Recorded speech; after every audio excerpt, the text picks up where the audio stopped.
Whew. Going home. Monday, February 6th, 2024. 2:58 a.m. Going home. I guess I decided, I've been trying to put together a podcast for 2 years, and so far all of them I've done with a partner, and whenever I do it with somebody, I don't jive. I don't mesh with the person. I don't get what I'm looking for. So, I got a podcast studio in my basement. It's not the greatest, but it's got the right lighting. It's got good microphones. I've got a good camera. I had a good camera. I'm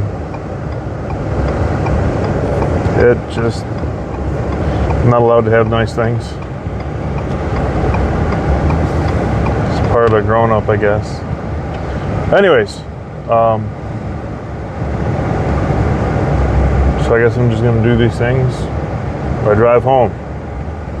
Every day I'm going to drive home. I'm going to record some. I'm just going to talk about what's going on. So a few things that happened.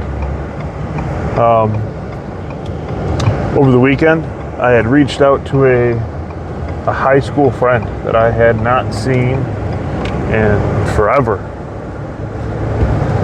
And, oh God. So I think probably my junior year, which was 2002 to 2003. So what had happened with this friend, let's call him Mike. So Mike and I were best friends growing up. I loved his parents. Even though his mother didn't really like me, his mother thought I was trouble. She wasn't wrong, but I wasn't as bad as she thought I was. Her eldest son had really put them through hell. Really, really put them through hell. I remember one night I was over there, we were having a sleepover, and it was late at night. I don't know what time it was, but I remember there being a commotion. Not a commotion, but hurried, hushed talking. And his father was a bit of a redneck, and good old boy. Well, he comes downstairs and he's got a dirty Harry on him, and he's like, "Come on, gotta go get your brother. Jake, I gotta take you home." And I'm like, "Oh, okay." It's coming to find out, I think, actually, you know what? Not coming to find out. The impression I was given was he was in some trouble in the city, and he needed Daddy to come get him, locked and loaded, ready for a fight. And so I don't know what his mother saw in me, but she thought that I was just bad news. One time she approached me and said, "I know you've stolen things from here, and I don't like it." And just pretty much that I wasn't, she didn't like me. She thought I was trouble, and she let me know it. And I was trouble, but not that kind of trouble, not yet anyways. So my friend ended up meeting up with a girl off a chat line, and we drove out a couple hours for him to go meet this girl at a mall. And she brought her hot niece with her, which was weird because her niece was older than her. Anyways, her her niece was beautiful. And I was telling myself it was like a double date. Corey.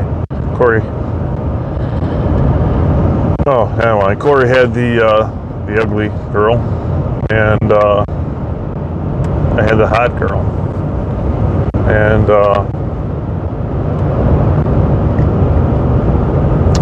shit, I shouldn't have dropped his name. Anyways,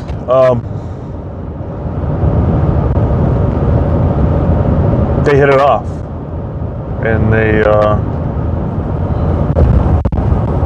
ended up getting pretty intense at a very young age. I'm gonna say they were probably 15, maybe 16. So this was probably my junior. No, not my junior year. This was either my freshman or my sophomore year.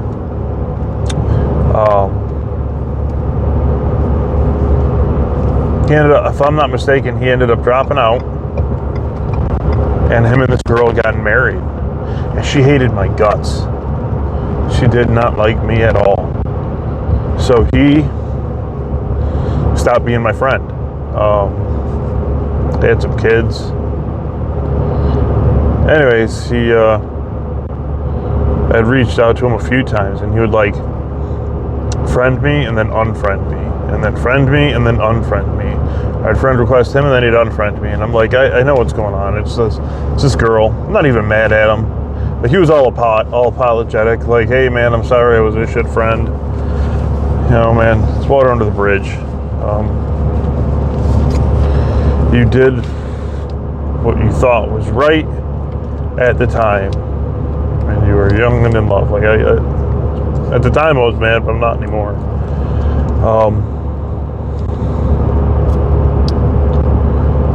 So like, for some reason, the other day I saw it was his birthday. I was getting ready for bed, and it just popped into my head.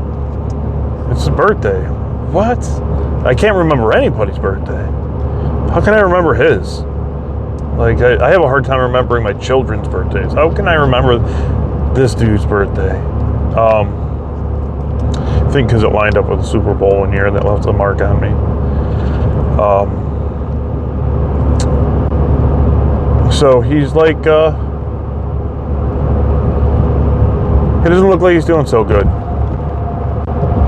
And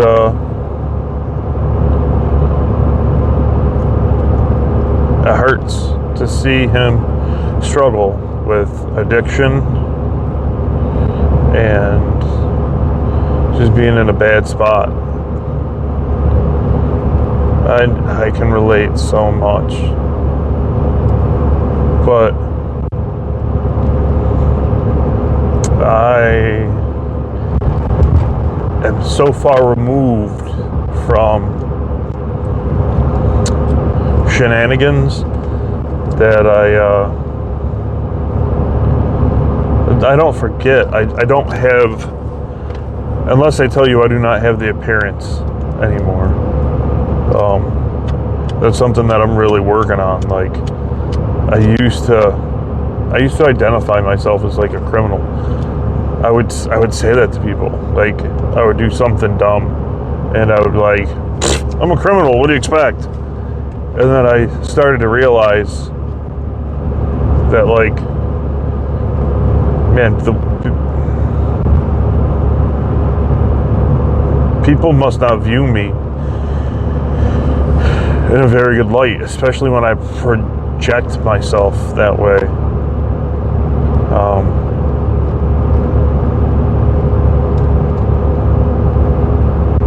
And that's not what I want anymore. Like, I want to be a professional. I want to be taken seriously. I'm not a dumb kid. I'm almost 40. Just recently, I just started thinking, like, hey, you're not a kid anymore. I did that for the longest time.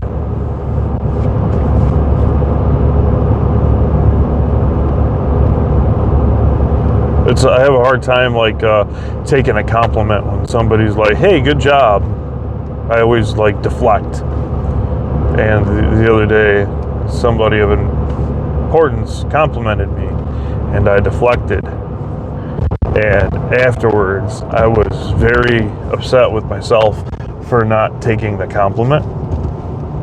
And because it's a position, it's a position like he's complimenting me on who I'm trying to be, and I'm deflecting. Like, why would you do that? Why? Shut up and take the compliment. Jesus. It still pisses me off. Anyways.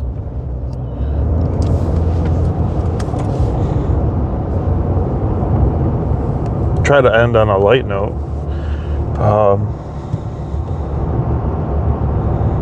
Even though child support's going to kick my ass and God think I'm a criminal, I'm going to still keep on keeping on because I'm a badass and I know it. Just rock on, dude.